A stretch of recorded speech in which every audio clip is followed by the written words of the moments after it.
Okay, are we good to start? All right, good morning, everyone. Thank you so much for being here. My name is Jenny Kwan. I'm the NDP critic for immigration, refugee, and citizenship.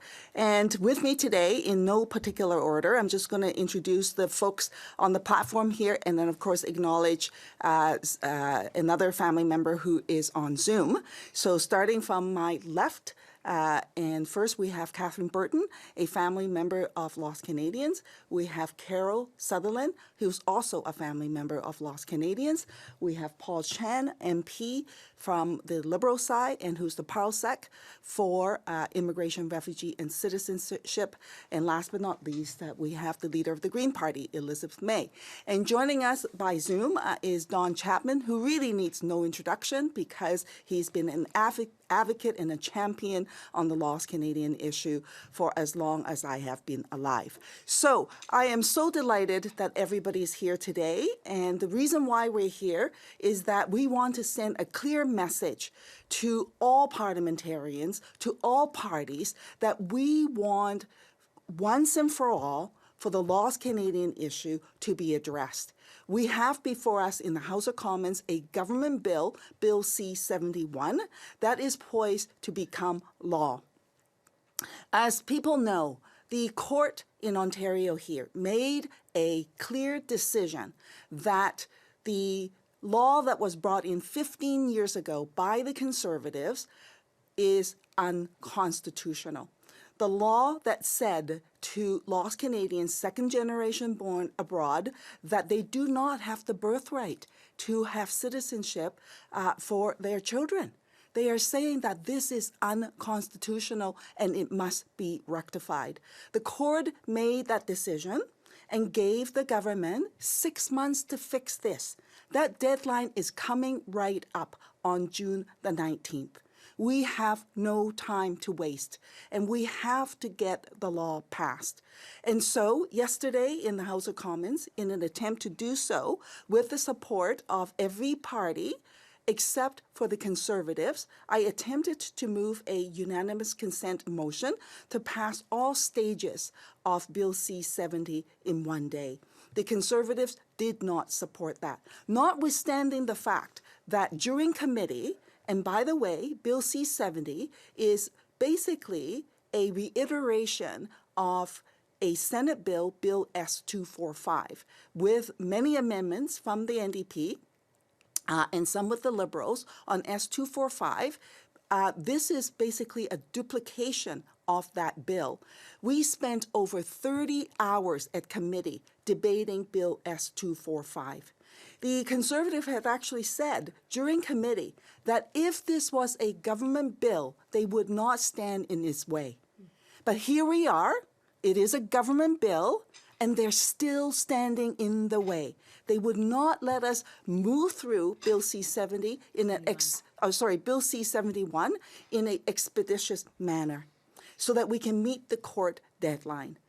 And so today what I'm going to do is move another unanimous consent motion.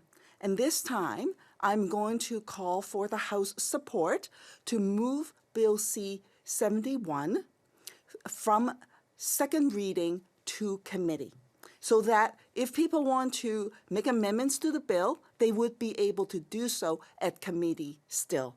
I am very hopeful that this will get passed. I'm hopeful that all the parties will join hands and put aside their partisan politics and do what is right for the family members. The bloc member, I should note, Alexis Bruno-Duceppe, is not here today. However, he has expressed that he will be in support, that the bloc is in support of this unanimous consent motion. So with any luck, we will finally do what is right, what is necessary, and what morally is required of us to fix this Lost Canadian issue, to overturn the decision and the bill that was passed 15 years ago by the Conservatives that took away the rights of second generation born abroad to pass on their citizenship to their children. And that we will also do what is legally required by the courts to restore all Canadians their charter rights. So with that, I am going to pass the mic on to family members who will talk a little bit about what this means for them. So first, I'm going to go to Carol Sutherland.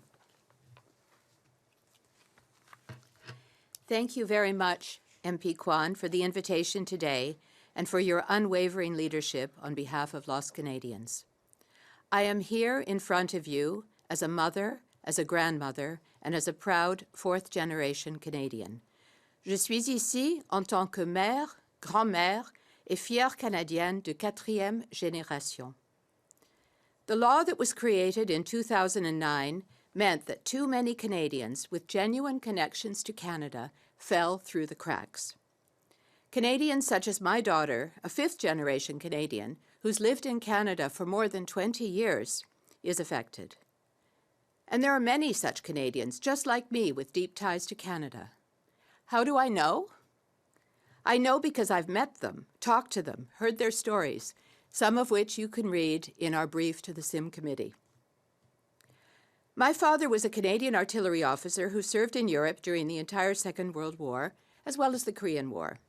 If he were still alive, he would be devastated to learn that his great-grandchildren, my grandchildren, now 6 and 4, are not Canadian. The law that was created in 2009 created 2 tiers of Canadian citizenship. To put it simply, Canadians born in Canada or who have immigrated to Canada and become naturalized have one set of rights. But the children of Canadians born abroad who receive Canadian citizenship by descent, no matter their ties to Canada, have a different, lesser set of rights. And these Canadians by descent have no pathway to regain full citizenship rights, regardless of how long they live in Canada.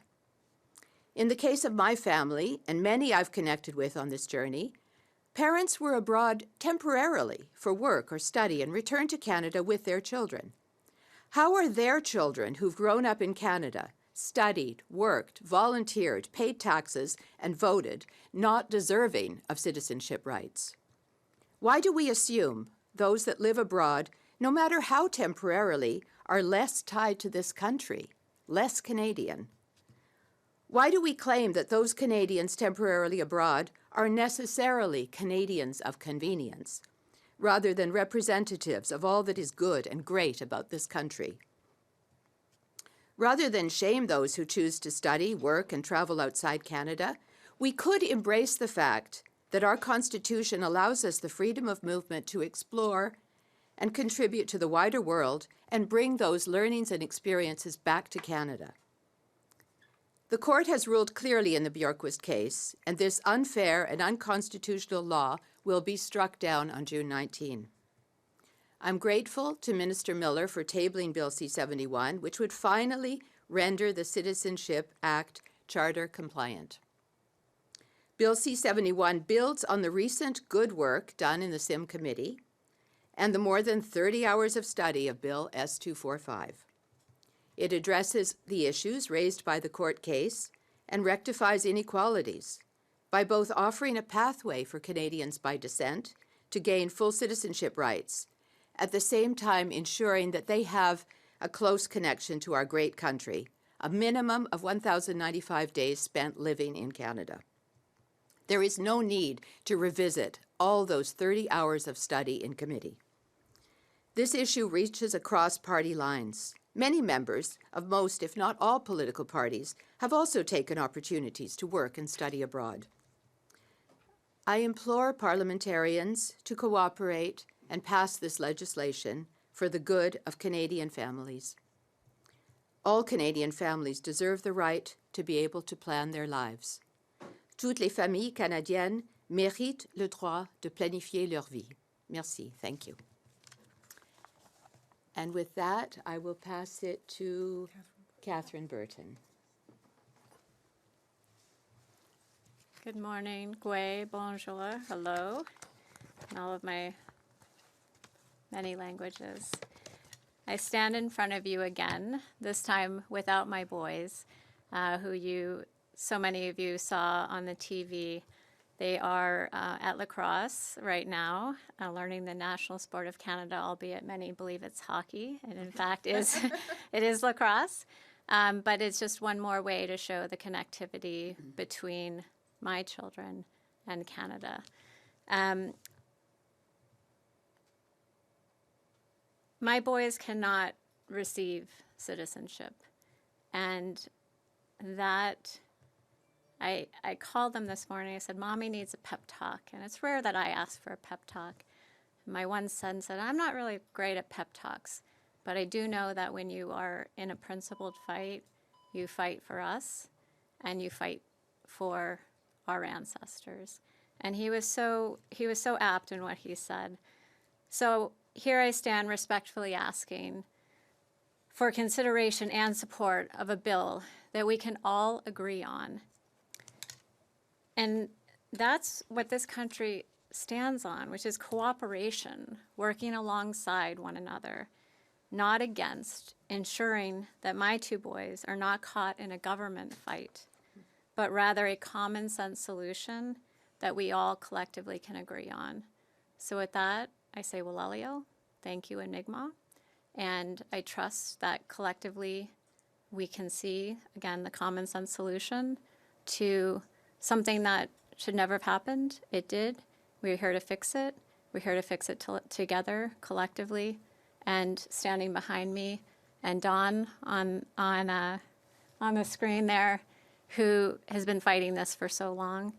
I look forward to this moving forward, again, to my boys proudly playing lacrosse in Canada and doing all the things, again, they want to do here, which is study, learn,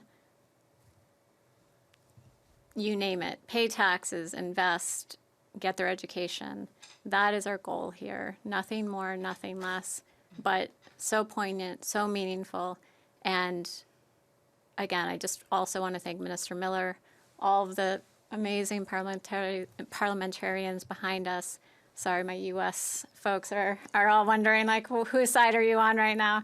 But also just, again, my hope is that the Conservatives will join us, move this forward, and allow those who want to be a part of this country to be a part of this country rightfully, respectfully, and together, as we should be and always have been as a country. Thank you so much. Thank you very much, Kathryn. Next, we'll go to Don Chapman, who is on the screen. Don, over to you. Thank you, Jenny. And I also know one of the members of Parliament on the Conservative side is a lost Canadian.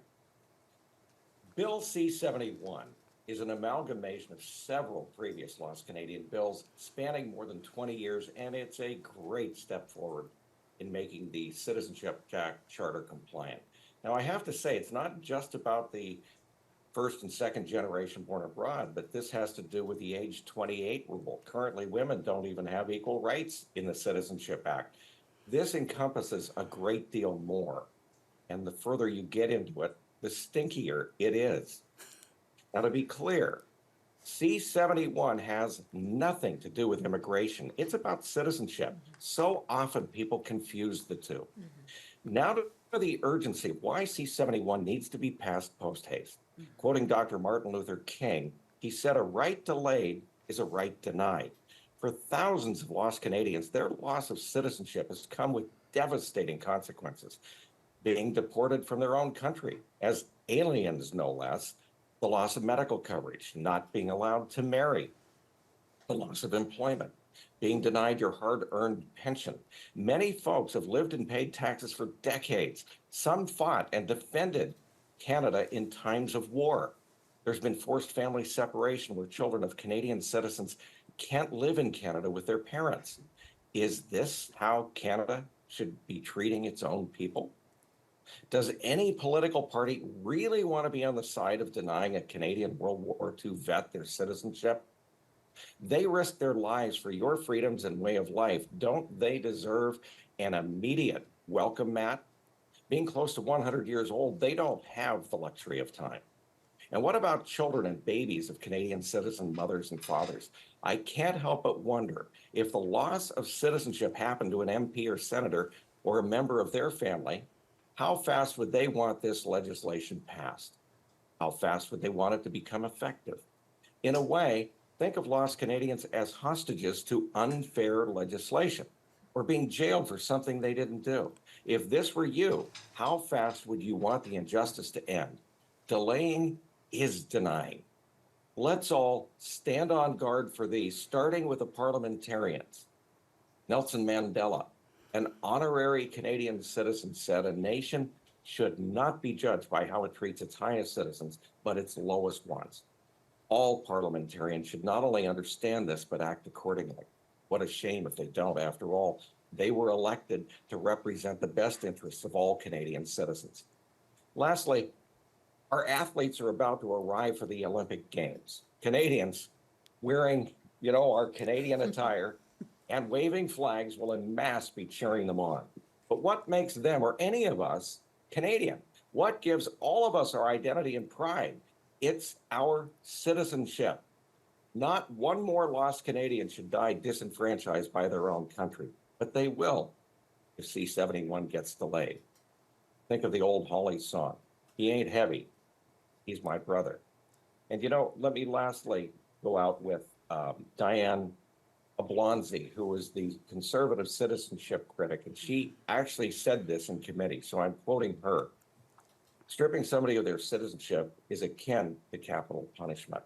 This is a big deal, and it's not something we should delay on. Thank you, Jimmy. Thank you very much, Don.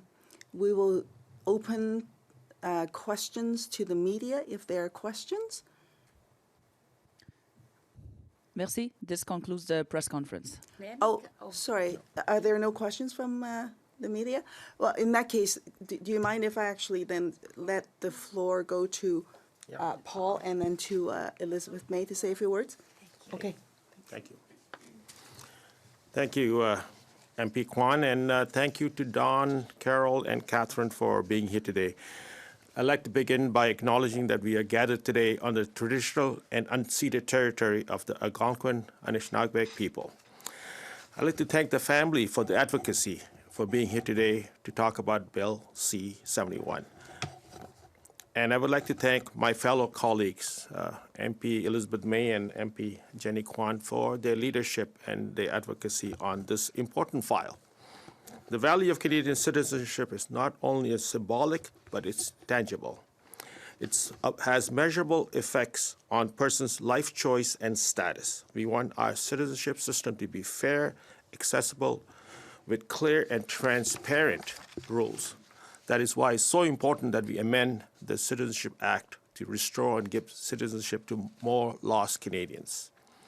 In 2009, the former Conservative government imposed a first-generation limit to citizenship by descent, which means that a Canadian citizen parent can pass on citizenship to a child born outside of Canada if they were either born in Canada or naturalized before the birth of the child. As a result of first-generation limit, Canadian citizens who were born outside of Canada cannot pass on citizenship to their child born outside of Canada and cannot apply for a direct grant of citizenship for an adopted child born outside of Canada. That's a mouthful. That is why we have introduced Bill C-71. The proposed legislation will extend citizenship by descent and beyond the first generation in a way that is inclusive and upholds the values of our citizenship. Bill C-71 will restore citizenship to those we call lost Canadians. That could be someone who has never been able to become a citizen or lost citizenship because of previous and outdated legislative provisions. Although the government had previously implemented changes to address the status of most lost Canadians, a small cohort of lost Canadians still remains. These changes aim to restore the issues for the majority, if not all, of the lost Canadian and their descendants who are trying to regain their citizenship. Additionally, the change addresses the status of Canadian descent affected by the first generation limit. This legislation also introduces clear guidelines for obtaining Canadian citizenship by descent. Once the bill is enacted, the first generation limit will be revised, and Canadian citizens born abroad will be able to pass on their citizenship if they can demonstrate a substantial connection to Canada. If a Canadian parent born parent born outside of Canada has spent at least a cumulative of 3 years in Canada before the birth of the child, they will be able to pass on their citizenship on to their child. We also want to continue to reduce the differences in outcomes for children born abroad and adopted by Canadians compared to those born abroad to Canadians. Any child adopted abroad by a Canadian parent before the legislation take effect will be eligible for the direct grant of citizenship for adoptees, even if they were previously excluded by the first generation limit. For children born abroad and adopted by Canadian citizens, the same criteria will apply once the legislation is in effect. If the adopted parent who was born outside of Canada can prove a substantial connection to Canada before the adoption takes place, the adopted child will be eligible to apply for direct grant of citizenship. Bill C-71 restores citizenship to those who had lost it, and it will create a clear and consistent rule for citizenship by descent for the future. The amendments enhances the progress made by the House of Commons and the other place on Bill S-245, refining the proposal in the Senate public bill and thoroughly addressing the concerns raised by the courts. These amendments to the Citizenship Act will ensure that any child who was born outside of our country to a Canadian parent before the bill passes will be a Canadian citizen from birth. The amendments will also ensure that going forward, children born abroad to a Canadian parent who was also born outside of Canada will also be born citizens if their Canadian parents has a substantial connection to Canada. There is no time to waste on this matter, and I too hope that support from all parties will help progress this legislation in an efficient and timely manner. Thank you all for your attention. Should I pass it to Elizabeth May, please? Merci. C'est un grand honneur pour moi de participer dans cette conférence de presse. Je veux dire un grand merci à Jenny Kwan et pour son équipe pour l'organisation de cette conférence de presse tellement importante et tous mes collègues parlementaires. C'est clair que nous sommes comme les libéraux, les Verts, NPD, puis le Bloc québécois en faveur de ce projet de loi. Et je veux ajouter seulement que le temps presse. That's the one thing I wanted to add. I think my colleagues have amply explained why C-71 is so important. But I think we also want to underscore some of what Jenny has said, that the clock is ticking here, folks. One reason we're having trouble getting C-71 and we're worried about getting it passed in a timely way to meet the court's requirements is that, as every journalist and many Canadians have noticed, we're ticking down the days to when Parliament recesses for summer. And I cannot imagine why any parliamentarian in any party would want to do anything other than see justice done now and in a timely fashion. As Don says, rights delayed are rights denied, as that was quoting from Martin Luther King. Maintenant, c'est le temps d'agir. Nous avons le pouvoir, nous avons l'opportunité. Il n'y a pas une raison pour laquelle de dire non quand Jenny Kwan va ce début pour demander la consensus unanime. Yesterday, when Jenny stood to ask for unanimous consent to move C-71 forward, I was holding my breath and hoping everybody would put themselves on mute. But no, we heard some people saying no. Today, let's hope we act in the interests of fairness and justice. La cause de les Canadiens perdus, c'est important, et aussi une question urgente. Let's act, and let's act today. I thank all the members of families of lost Canadians for being here again. It may be the single greatest honor of my life that when we last gathered at a press conference, I was the first one to have printed off the bill so I could hand it to Don so he could read it. Let's get her done. Merci. Thank you. Megwich Walalan. All right, I think then that's a wrap. Thank you so much for coming. All right.